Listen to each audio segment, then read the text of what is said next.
जय श्री कृष्ण। सत्य सनातन धर्म यूट्यूब चैनल पर आप सभी का स्वागत है। धनतेरस की कथा। कार्तिक मास के कृष्ण पक्ष की त्रयोदशी तिथि को धनतेरस का पर्व मनाया जाता है। यह दीपावली के आने की शुभ सूचना है। इसी दिन से दीपावली का पर्व प्रारंभ हो जाता है। इस दिन धन्वंतरी देव की पूजा की जाती है। कहते हैं कि इस दिन धन्वंतरी वैद्य समुद्र से अमृत कलश लेकर के आई थी, इसलिए धनतेरस को धन्वंतरी जयंती कहते हैं। इस दिन घर के टूटे फूटे पुराने बर्तनों के बदले नए बर्तन खरीदते हैं। इस दिन खरीदारी का बड़ा महत्व होता है। इस दिन चांदी के बर्तन खरीदना अत्यंत ही शुभ माना जाता है। इस दिन वैदिक देवता यमराज का भी पूजन किया जाता है। यम के लिए आटे का दीपक बनाकर घर के द्वार पर रखा जाता है। रात को स्त्रियां दीपक में तेल डालकर 4 बत्तियां जलाती हैं। जल, रोली, चावल, गुड़ और फूल आदि नैवेद्य सहित दीपक जलाकर यम का पूजन किया जाता है। एक बार भगवान विष्णु लक्ष्मी जी सहित पृथ्वी पर घूमने आए।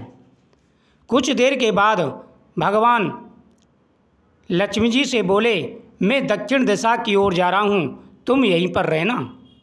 परंतु लक्ष्मी जी विष्णु जी के पीछे पीछे चल दी। कुछ दूर जाने पर ईख का खेत मिला। लक्ष्मी जी एक गन्ना तोड़कर चूसने लगीं। भगवान लौटे तो उन्होंने लक्ष्मी जी को गन्ना चूसते पाया। इस पर क्रोधित होकर उन्होंने माता लक्ष्मी से कहा, तुम जिस किसान का ये खेत है, जिसका तुमने गन्ना बिना पूछे तोड़ करके चूसा है, उनके यहाँ पर 12 वर्ष तक रहना होगा। विष्णु भगवान क्षीर सागर लौट गए तथा लक्ष्मी जी ने किसान के यहाँ रहकर उसे धन्य धान से परिपूर्ण कर दिया। 12 वर्ष पश्चात लक्ष्मी जी भगवान विष्णु के पास जाने के लिए तैयार हो गईं, परंतु किसान ने उन्हें जाने नहीं दिया। भगवान लक्ष्मी जी को बुलाने आए, परंतु किसान ने उन्हें रोक लिया।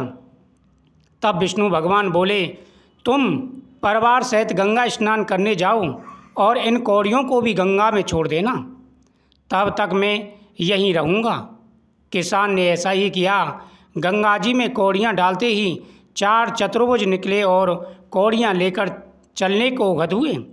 ऐसा आश्चर्यचकित देखकर किसान ने गंगा माँ से पूछा, ये 4 हाथ किसके हैं? गंगा जी ने किसान को बताया, ये 4 हाथ उन्हीं के हैं। तुमने जो मुझे कौड़ियाँ भेंट की हैं, वे तुम्हें किसने दी? किसान बोला, मेरे घर में एक स्त्री पुरुष आए हैं, वे लक्ष्मी जी और विष्णु भगवान हैं। तुम लक्ष्मी जी को मत जाने देना, नहीं तो तुम पुनः निर्धन हो जाओगे, कंगाल हो जाओगे। किसान ने घर लौटने पर लक्ष्मी जी को नहीं जाने दिया। तब भगवान ने किसान को समझाया, मेरे श्राप के कारण लक्ष्मी जी तुम्हारे यहाँ 12 वर्ष के लिए आई थीं। फिर लक्ष्मी जी चंचल हैं, इन्हें बड़े बड़े नहीं रोक सकते, तुम हट मत करो। फिर लक्ष्मी जी बोली, है किसान, यदि तुम मुझे रोकना चाहते हो तो कल धनतेरस है, तुम अपना घर स्वच्छ रखना, रात्रि में घी का दीपक जलाकर रखना, मैं तुम्हारे घर आऊँगी। धनतेरस के दिन मैं पृथ्वी पर आती हूँ और सभी घरों में जाती हूँ। जिन घरों में उजाला होता है, मेरी पूजा करते हैं, उन घरों में मैं स्थिर रूप से निवास करती हूँ। तुम अपना घर स्वच्छ रखना, रात्रि में घी का दीपक जलाकर रखना, मैं तुम्हारे घर आऊँगी। तुम उस वक्त मेरी पूजा करना, परंतु मैं अदृश्य रहूँगी। किसान ने लक्ष्मी जी की बात मान ली और लक्ष्मी जी द्वारा बताई गई विधि से पूजा की। उसका घर धन्य धान से भर गया। इस प्रकार किसान प्रतिवर्ष लक्ष्मी जी को पूजने लगा और अन्य लोग भी धनतेरस के दिन लक्ष्मी जी की पूजा करने लगे। एक बार यमदूतों ने यमराज को बताया, महाराज, अकाल मृत्यु से हमारे मन भी दुखित हो जाते हैं। यमराज ने द्रवित होकर के कहा, क्या किया जाए? विधि के विधान की मर्यादा हमें यह कार्य करना पड़ता है। यमराज ने अकाल मृत्यु से बचने का उपाय बताते हुए कहा, धनतेरस के पूजन एवं दीपावली को विधि पूर्वक अर्पण करने से अकाल मृत्यु से छुटकारा मिल सकता है। जहाँ जहाँ जिस जिस घर में यह पूजन होता है, वहाँ अकाल मृत्यु का भय नहीं रहता। इसी दिन धनतेरस के दिन यमदेव के नाम का दीपक जलाते हैं।